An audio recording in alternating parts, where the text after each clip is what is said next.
स्वागत है आप सभी का एडुविले कोचिंग इंस्टीट्यूट में। हमने कुछ महीनों से अपना ऑनलाइन वीडियो बंद किया हुआ था, लेकिन हम फिर से स्टार्ट कर रहे हैं और इसमें एकदम बेसिक से स्टार्ट करेंगे क्योंकि वो क्रैश कोर्स का समय था, CGPCS का टाइम था प्री का, तो हमने क्रैश कोर्स से स्टार्ट किया था। लेकिन अभी हम लोग पूरा फुल कोर्स से स्टार्ट कर रहे हैं, पूरा एक एक सब्जेक्ट को बेसिक से पढ़ाएंगे आपको।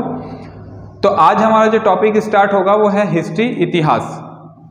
देखो, हिस्ट्री इंग्लिश में बोलेंगे और हिंदी में बोलेंगे इतिहास। तो हिंदी में जब इतिहास बोलेंगे तो इसका अर्थ भी हो जाता है कुछ, क्योंकि हिंदी बहुत वैज्ञानिक भाषा है। तो इतिहास को अगर संधि विच्छेद करेंगे तो इति प्लस हास होता है, और इति मतलब ऐसा ऐसा और हास मतलब हुआ। तो ऐसा कभी हुआ था, इसलिए हम लोग बोलते हैं इतिहास, और हिस्ट्री को इंग्लिश में बोलते हैं हिस्ट्री। अब हिस्ट्री को अगर हम देखेंगे तो 3 एरा में बांट सकते हैं पूरे हिस्ट्री को, पूरे इतिहास को हम 3 भागों में विभाजित कर सकते हैं। और हिस्ट्री हम स्टार्ट कहाँ से करते हैं? देखो, ऐसा नहीं है कि जहाँ से हमने कुछ साक्ष्य पाए, एविडेंस पाए, वहीं हमारी हिस्ट्री है। उसके पहले भी हमारी बहुत सारी हिस्ट्री हो सकती है, लेकिन हमारे पास उसके एविडेंस नहीं है, इसलिए हम उसके पहले की बातों को करते ही नहीं है, क्योंकि एविडेंस नहीं है तो लिखेंगे क्या और आपको बताएंगे क्या। अब हिस्ट्री को अगर देखेंगे तो 3 इसको भाग में डिवाइड कर सकते हैं, 3 पार्ट्स में इसको डिवीजन हो सकता है इसका। एक तो प्री हिस्टोरिक, हिंदी में बोलेंगे तो प्रागैतिहासिक काल,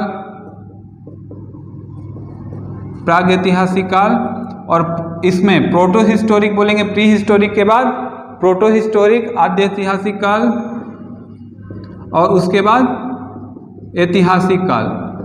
ठीक है, हिस्टोरिक, ऐतिहासिक काल। इसमें कुछ कुछ इसकी अपने अपने इंपॉर्टेंस है इन नामों के पीछे। प्री हिस्टोरिक मतलब हिस्ट्री का ऐसा पोर्शन जो हिस्ट्री के पहले का है। प्रागैतिहासिक है मतलब यहाँ पे हमें कुछ एविडेंस ज़्यादा कुछ मिले नहीं है, हमें लिखावट नहीं मिली है। एविडेंस का मतलब है हमें लिखावट नहीं मिली है, चलचित्रों का था, चित्रों के थ्रू उनकी भाषा को हम लोगों ने समझा और बात किया उस पर। प्रोटो हिस्टोरिक मतलब आद्य ऐतिहासिक काल, लिखावट तो यहाँ मिली हमें, लेकिन हमें उसमें पढ़ नहीं पाए। जैसे कि हड़प्पा जो कल्चर है, हड़प्पा कल्चर को हमने क्या किया कि हमने उसमें रिटन स्क्रिप्ट तो हैं, लिखे हुए साक्ष्य तो हैं, लेकिन उनको हमने पढ़ नहीं पाया, इसलिए उसको बोलते हैं आद्य ऐतिहासिक काल। और ऐतिहासिक काल इतिहास का वह काल जिसमें हमें लिखावट भी मिली और प्लस हमने उसको पढ़ा भी। जैसे कि हम इस काल में आएंगे तो कहाँ से स्टार्ट करेंगे? हम वैदिक लिटरेचर से, वैदिक साहित्य से प्रारंभ करते हैं ऐतिहासिक काल को। अब देखो, अगर हम हिस्ट्री को बैकग्राउंड में जाएंगे तो सबसे पहले जो शुरू होता है स्टोन एज, पाषाण काल शुरू होगा। पाषाण काल को भी हम 3 भागों में विभाजित करेंगे। पाषाण काल, पैलियोलिथिक एज को हम 3 भागों में विभाजित करेंगे। पहला है लोअर पैलियोलिथिक, उसके बाद आपका मध्य पाषाण काल हो गया मतलब मिडिल पैलियोलिथिक, और उच्च पाषाण काल अपर पैलियोलिथिक। तो इस तरह से हम पूर्व पाषाण काल को, पाषाण काल में जैसे पाषाण काल के कितने भाग? पाषाण काल के 3 भाग हो गए, स्टोन एज के 3 भाग हो गए, स्टोन एज के 3 भाग हो गए हमारे। एक हो गया हमारा पैलियोलिथिक, फर्स्ट पैलियोलिथिक एरा, फिर उसके बाद मेजोलिथिक, और फिर आपका नियोलिथिक। लेकिन जब हम पैलियोलिथिक को पढ़ेंगे तो उसको हम 3 भाग में, अलग से इस पैलियोलिथिक को 3 पार्ट में डिवाइड कर रहे हैं। लोअर पैलियोलिथिक है, उसके बाद मिडिल पैलियोलिथिक है, उसके बाद अपर पैलियोलिथिक है। अब लोअर पैलियोलिथिक को हम क्या बोलेंगे? सल्क संस्कृति या स्केलन कल्चर बोलेंगे। इसको हम क्या बोलेंगे? सल्क संस्कृति,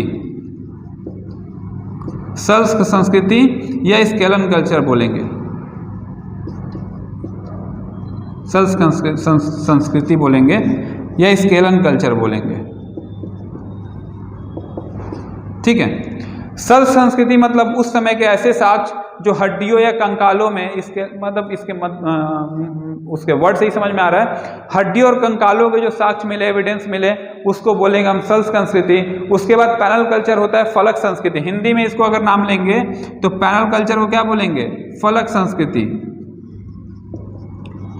फलक संस्कृति, फलक संस्कृति वह संस्कृति, फलक क्या हुआ? जैसे कि स्केलन कल्चर में हमें क्या मिला? आदमियों के वैसे साक्ष्य मिले जो दफनाए गए थे, जिनको गाड़ दिया गया था, या जो कंकाल मिले हमें, तो वैसे उस वाले मतलब जो एविडेंस इस एरा में मिले हैं कार्बन डेटिंग के थ्रू, उस पूरे इस एरा को उस काल में डिवाइड किया गया उस एरा को कि इस समय बस हमें यही एविडेंस मिले हैं, इसलिए हमने इसका स्केलन कल्चर नाम दे दिया।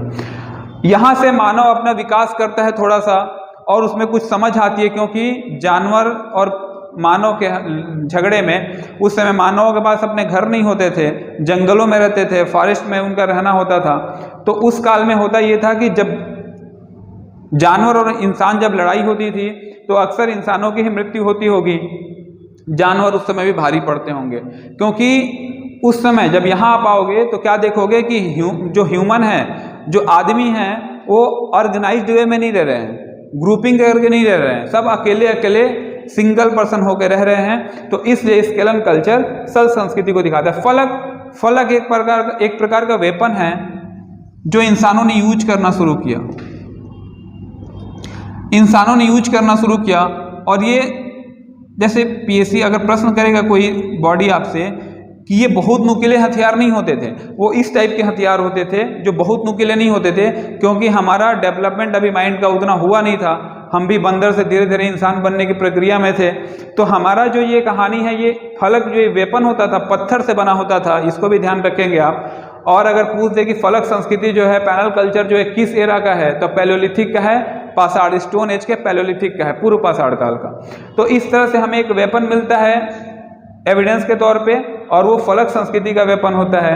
आगे चल के थोड़ा सा और ऑर्गेनाइज्ड होते हैं हम, थोड़ा सा और डेवलप्ड होते हैं और विकसित होते हैं, और उस समय के काल को क्या बोलेंगे, स्केनल पैनल कल्चर, मतलब कि सल्क फलक संस्कृति हिंदी में बोलेंगे तो सल्क फलक संस्कृति इसको नाम दिया हमने, उनके द्वारा नाम नहीं दिया, हमने ही इनका नाम